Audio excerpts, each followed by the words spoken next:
Sir William CO. Mr. Chairman, we find ourselves again at this juncture where the opposition are having to clean up the government's mess, a mess that they created when they rushed into the reform of the Auckland region without giving due consideration.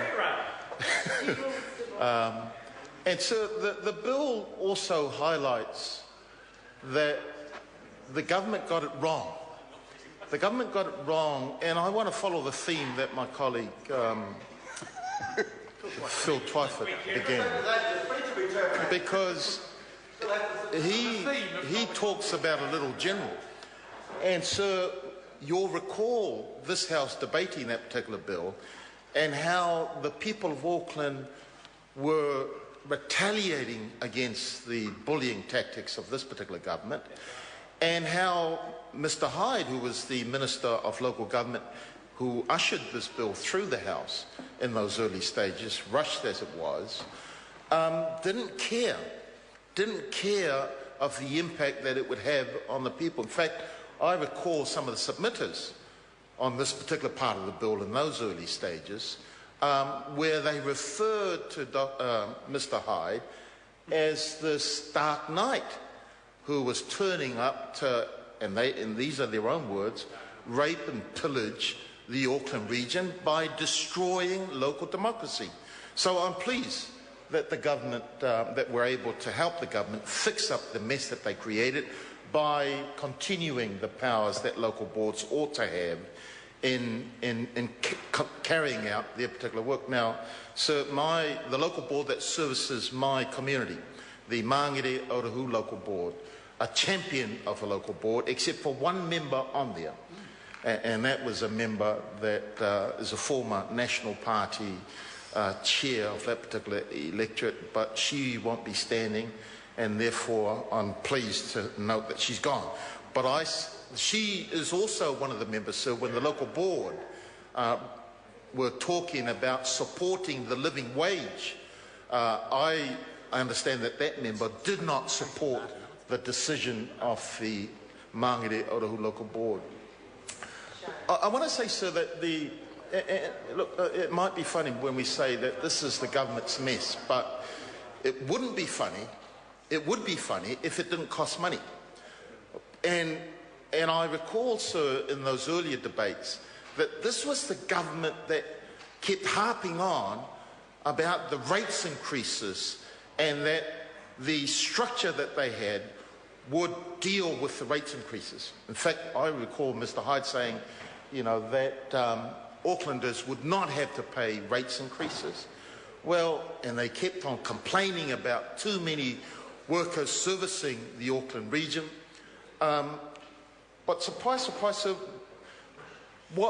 and there were people in the Auckland region who believe that rhetoric. But I think more and more people now recognise that they were dubbed by the minister, they were dubbed by this particular government, because it was difficult for people to believe then, because there was a bit of emotion around the whole reform that the government introduced. But now they see that when Mr. Hyde was talking about that there would be no rates increases, that somehow this structure that would service 1.5 million of Aucklanders would not be able to impact on the ratepayers generally. But look, what we didn't understand at that time, that Mr. Hyde and his national government lumped upon all the local boards throughout Auckland a huge bill of $200 million plus, even though Mr. Hyde went out and about and said that the merger would only cost $90 million. We now know that it was in the vicinity of $200 million or more. Well, yes, sir, I am. The point I'm making here, sir, is there were many promises made to the people of Auckland region, promises which today local board members of the 21 local boards, as well as the councillors, are having to try and fix. That's the purpose that we're here. We're trying to fix the mess that this government has made. And so, absolutely, we want to extend the powers to the local board to be able to get on with the work that they are been elected to carry out. I want to talk more about the local board in Māngere Otahusa. We've got 7 members in there. Mr. Speaker, Williams, Mr. Speaker, it is the local board that represents both the region of Māngere as well as Otahuhu. Now, I suspect, sir, that another mess that we're going to have to clean up at some stage is the fact that the Otahuhu Māngere local board is a bit lopsided. It has 6 representatives from Māngere and 1 representative from Otahuhu. I suspect also when you look at the Otahuhu Papatoetoe Otara local board, again there's a bit of lopsidedness there. Papatoetoe has 4 members on it while Otara has 3. And these are all significant communities. Well, all significant communities. Again, that's another mess that we're probably going to have to pick up.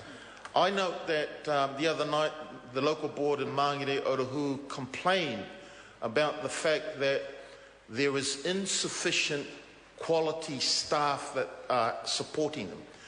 And that reminded me again, sir, that when this government was ushering this particular bill through the House, Mr. Hyde, I recollect, complained about that there were too many staff members servicing the Auckland region, a vicinity of about 10,000, and his plan was, let's get rid of some of those staff.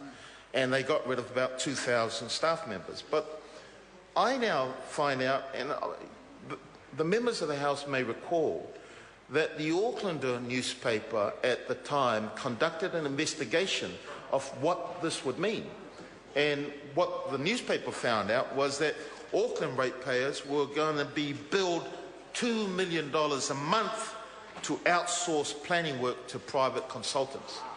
Not only that, sir, they also found out that the value of contracts let in the planning department was in the vicinity of $8.75 million.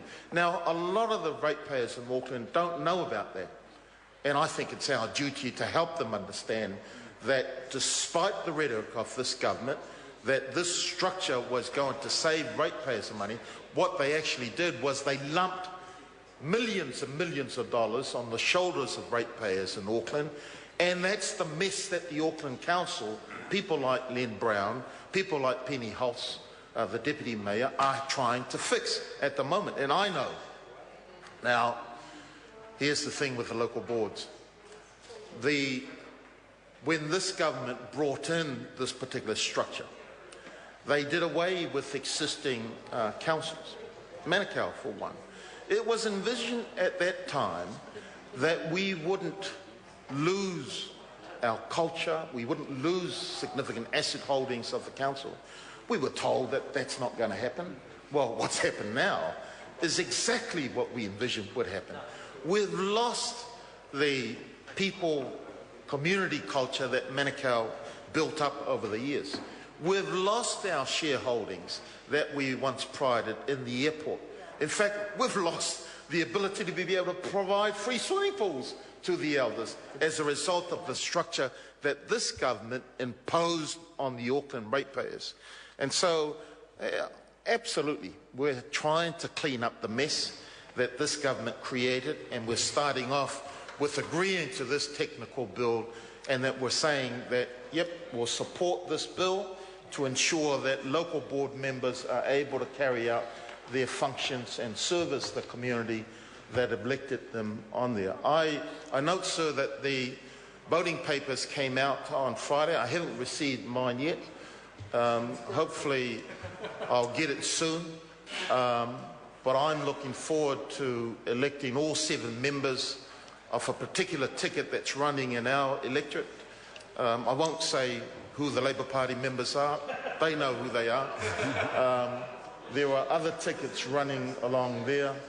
And I'm hopeful that when people read the brochure that is sent out with their voting papers, that they'll be able to identify the 7 members there. But the point, when it all comes down, sir, the theme that Phil Twyford started our response is absolutely correct.